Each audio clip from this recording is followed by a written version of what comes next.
Hello guys! Welcome sa ating bagong video. Sa video na to, sasagutin lang natin yung ilan sa mga common na questions ng mga Pinoy at natatanong din ito sa akin when it comes sa sasakyan. So sagutin natin yung mga tanong na yan. Baka nandyan din yung isa sa mga katanungan mo. So stay tuned ka lang. So ready na ba kayo? Tara, let's roll!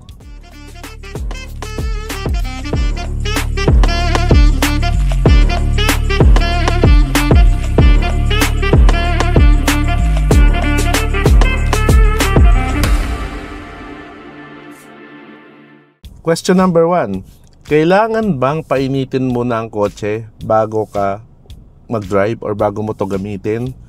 No, kung yung mga lumang sasakyan like yung mga lumang diesel engine or yung mga lumang carbureted engine, yes, kailangan mo yan. Mga at least 2 to 5 minutes. Depende sa klase ng sasakyan mo.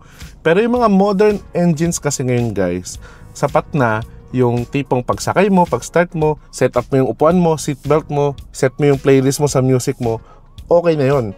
Mga 30 seconds to 1 minute, okay na yon. Pwede mo nang gamitin yung sasakyan mo. Next question. Ano ang mas tipid? Manual transmission or automatic transmission?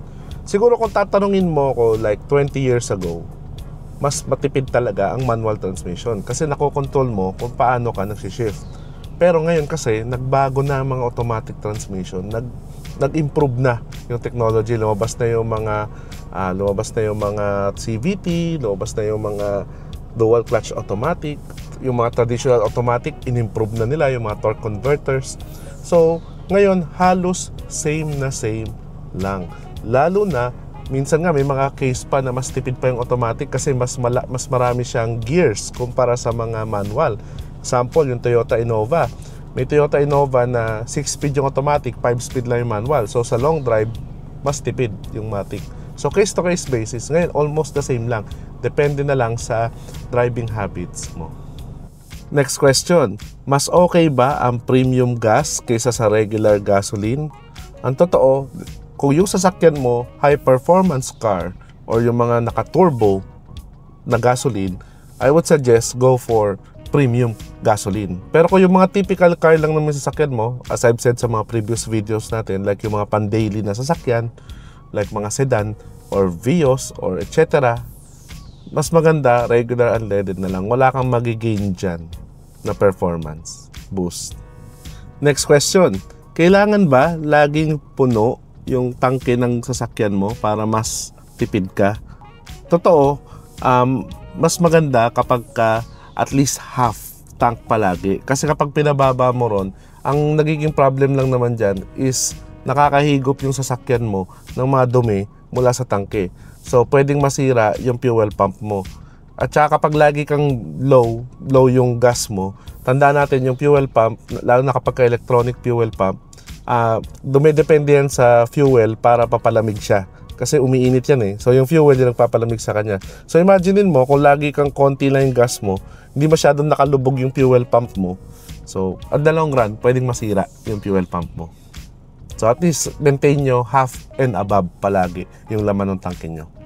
Next question. Ano daw yung tip para makatipid palagi sa maintenance ng sasakyan? Actually, basic lang yun guys. Simple lang. Sundin nyo yung preventive maintenance schedule ng yung sasakyan. Yan lang. Kasi kapag sinusunod nyo yung preventive maintenance schedule ng sasakyan, may mas tutulungan kayo niyan na maiwasan yung mga malalaking repairs, di ba? So, mas matipid in the long run kapag sinusunod nyo yung preventive maintenance kaysa nagpaparepair kayo kasi nga nasira dahil napabayaan nyo yung preventive maintenance. Another question.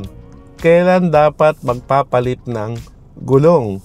So usually kapag number 1, sign kapag manipis na or may damage kayo nakikita, may crack lalo na sa sidewall, palit na yan. Another thing na i-consider nyo, tandaan ng mga gulong, meron silang tinatawag na lifespan or expiration date kasi goma yan, rubber. So pinakamatagal na siguro ay 5 to 6 years. Makapal man yan o hindi, magpalit na kayo ng gulong. Usually nakikita nyo naman sa gulong kung kailan siya na manufacture, anong year. So meron tayong video about dyan. Hanapin nyo na lang. Pero meron tayong video tungkol dyan. Next question. Paano malalaman kung sira na yung battery? Number 1 is hindi kayo nag-i-start. Hirap mag-start or walang redondo kapag kayo nag-i-start.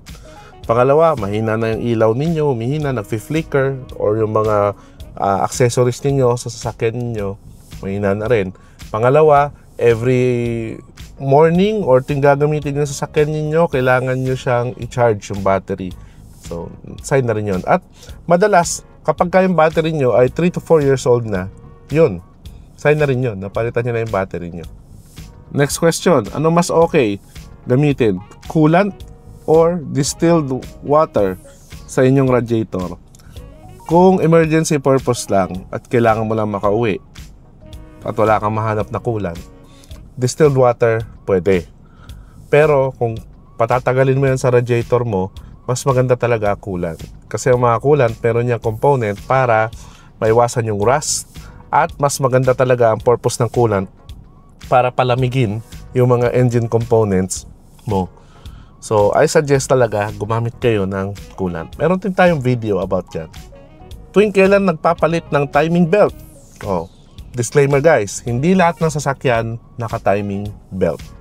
Yun yung una nyong check. Check nyo muna kung yung engine nyo ba ay timing belt, timing chain, or timing gear.